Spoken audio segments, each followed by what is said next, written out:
We have 8 more. 8 more what? You're watching a Justin Marinelli production. Hello, everyone. Welcome to this edition of Hockey.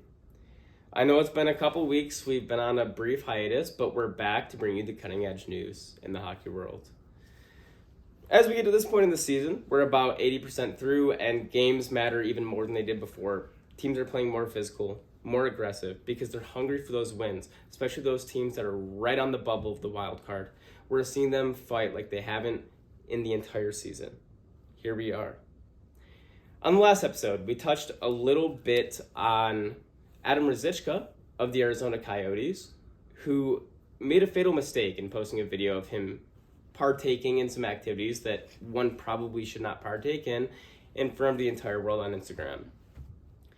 Speaking of such issues, we saw Evgeny Kuznetsov, a player who's had similar issues, get sent down to the AHL by the Washington Capitals.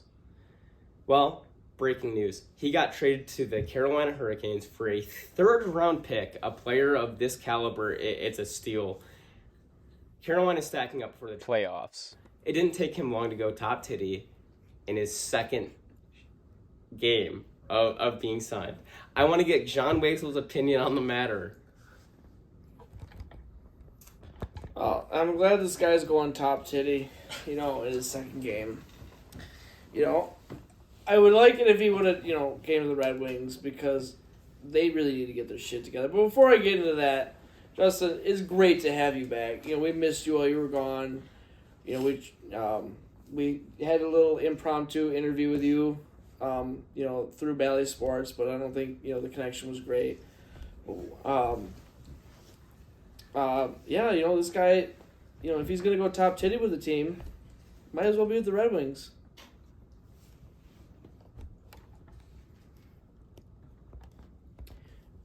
Right, and it's a pleasure to see him doing this at all. He's getting older.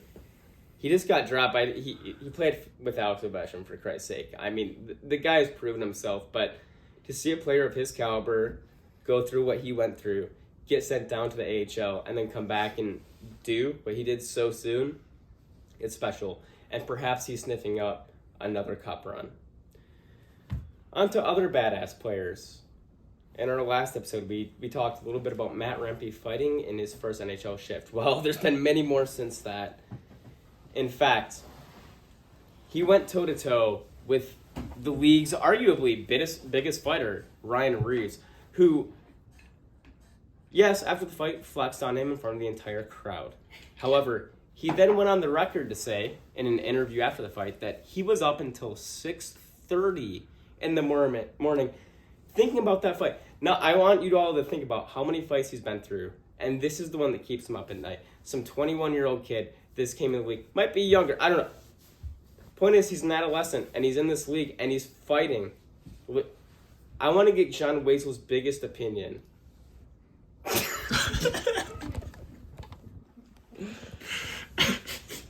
Hey, if he wants somebody to fight, he can fight me. A true Red Wings fan. And if he wants somebody to flex on, he can flex on me. Because I'm the true Red Wings fan, and he's going to fucking lose.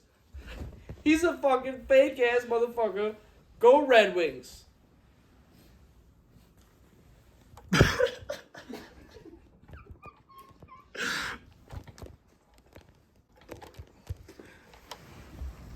Pistons lost and are officially eliminated from playoff contention.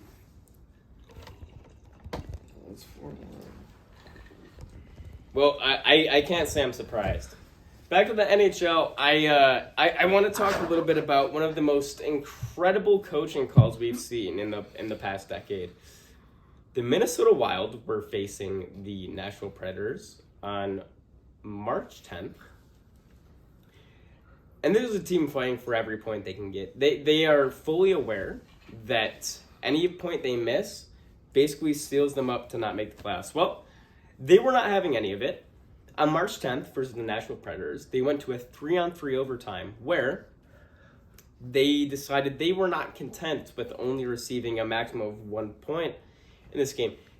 They decided to go for it all. They pulled their goalie, legend Marc-Andre Fleury to get the extra attacker.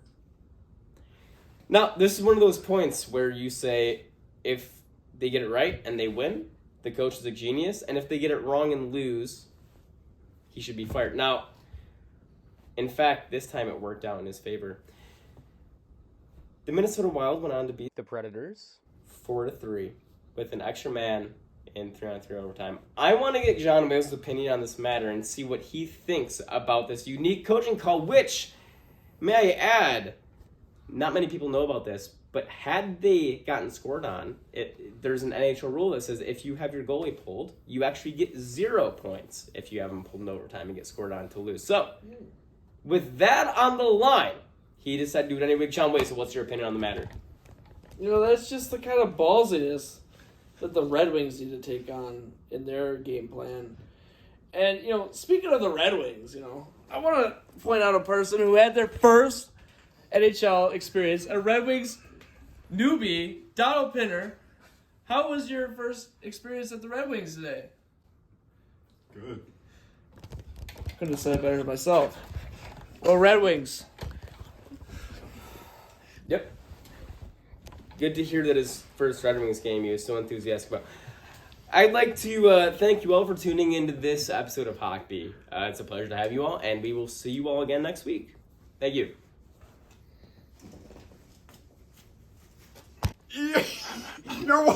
Thank you for watching this Justin Marinelli production.